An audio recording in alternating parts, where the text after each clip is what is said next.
Hello, I'm Patrick Ryan, President of the Tennessee World Affairs Council, here with the Japan American Society of Tennessee Special Project on the impact of Japanese businesses in Tennessee. And we're pleased today to be talking with Mayor Karl Dean, who served as the mayor of Nashville from 2007 until 2015. He's also vice chair of the board of the Tennessee World Affairs Council, and you can get additional biographical information in the details along with this recording. Mayor Dean, thanks for joining us today. Good to be with you. We've been talking with officials and economic development specialists and business people and members of communities around Tennessee about the impact of Japanese investment on the state.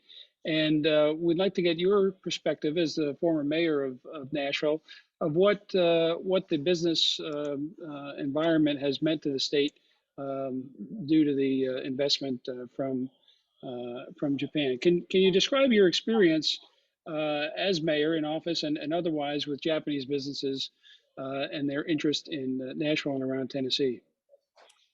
Yeah, well, I think that at least during my time as mayor, the presence of Japanese business in Nashville specifically, and then in the rest of the state, was a big part of Nashville's success. Early on in 2008, we had the great news, and it's something that had been worked on, before my time as mayor, but came to fruition during my time as mayor, that Japan was opening a consul general office in Nashville, Tennessee, moving it to Nashville, which is important because we had not had one before. We had not had a consul general's office from any country. And it's a symbol and a fact that Nashville is a center for foreign trade, for direct investment, and that was representative of it. And so that was a major step forward and sort of an affirmation of the growth of Japanese business in Tennessee and in Nashville over the preceding years. And then I would, say sort of at the end of my time in office, we had the Bridgestone headquarters for the Americas came to Nashville. It was already here, but they made the massive investment of opening a headquarters building downtown, which was a great thing for the city and hopefully a great thing for them, which I think it is. But that was just, again, a demonstration of the importance of Japanese investment in the city of Nashville and in the state of Tennessee. And it goes beyond that. I mean, obviously, behind all of this is the fact that there have been many Japanese companies who have invested in Tennessee, and that is represented by the fact that the General Counsel office is here, and it represents the fact that the relationship between the country of Japan and the state of Tennessee and Nashville is particularly strong. So I think it's been a really positive story for Nashville and a really good thing for Nashville. Well, Nashville has certainly been at the center of gravity of a lot of the Japanese business development, especially in and around the Nissan headquarters in Franklin and so forth. How would you, and everybody we've talked to emphasizes that the success of Japanese businesses in our communities and developing jobs and prosperity, contributing to the tax base and so forth. All of that really rests on the shoulders of relationships. And you mentioned the Japanese consulate. But talk a little bit about your understanding of how the relationships between and among the various partners at the state level, the city level, local community economic development specialists, leaders in the community. What is your experience in the importance of these relationships? Well, I think when people look at the history of Japanese investment in Tennessee, they look at a very personal way as the involvement of our governors.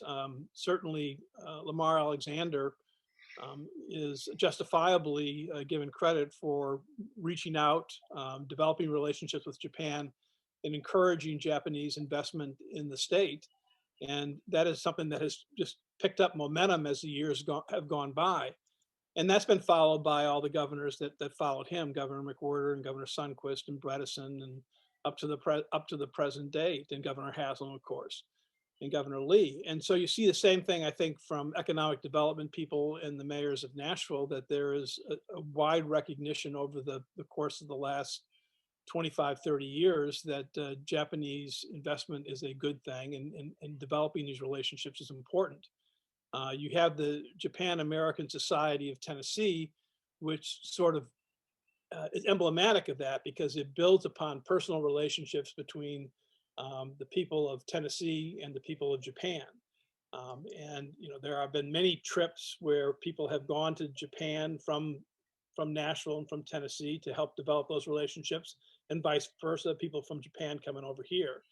And there's been a wide interest, I think, in developing the cultural ties between the two, between Japan and Tennessee. An example would be, not only did we get in Nashville the Consul General's office, as part of that, we work with them, the Consul General's office, to really make our celebration of the cherry trees, the festival, into a large city event, and has grown year after year till it's now, I think, one of the more significant events that we do in the city. We had a very generous gift of cherry trees from the Japanese government that has been just a wonderful thing for our city. But the cultural relationships have gotten stronger too, which I think is really important. Can you talk a little bit about where we are in the year 2022 with Japanese investments, the impact in the community, and we have Bridgestone headquarters downtown. But how would you characterize what it's meant for the state? We can cite numbers of jobs and so forth, but Well, I think you look at the number of jobs, you look at the amount of the investment that's being made. I mean, the jobs, of course, are good jobs. The investment in terms of whether it's building a factory or whether it's building an office building are substantial. And then the community relationships and the involvement of the business in the community and in civic affairs is important. It's a good symbol for our state and for our city. The fact that we have, the headquarters of Nissan and, in Franklin, you have Bridgestone here, you have other highly regarded, well-known international businesses located in Middle Tennessee. Other companies see that, and they know that means something, and they know that this is something that they ought to look at as a place to do business too. I think it's all positive. I mean, it's been a very good thing for our state and for our city. Last question. We can all recall that as you were finishing your term in office, there was a ceremony in which you were given an award from the Emperor of Japan. Can you tell us about that? Well, I think, again, it's I was always treated very well by the government in Japan in terms of being informed of things that were going on in Nashville that they were interested in. I had the good fortune to be able to visit Japan during my time as mayor. We developed a sister city relationship with Kamakura, which is a great place. I mean, if you think about places to have a sister city relationship with, Kamakura is just a wonderful location because it's just a center of culture and history in Japan. It's a wonderful thing to have, and it's been very good I hope for both cities.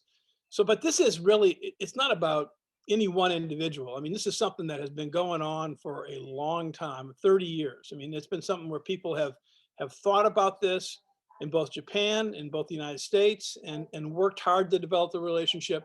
And I think it's a good thing for both countries. And it's certainly something that we're very proud of in Nashville, to have the special relationship with Japan. Terrific. We've been talking with Mayor Karl Dean. He was mayor of Nashville from 2007 to 2015, and he's a member of the Tennessee World Affairs Council Board of Directors. And we appreciate your comments, Mayor Dean, on the impact of the Japanese relationship on Tennessee. Thank you. That's it. Again, please take a look at the Japan American Society of Tennessee YouTube channel for more of these interviews about the impact of Japanese business in Tennessee. That's it for today. Everyone have a good day. Thank you.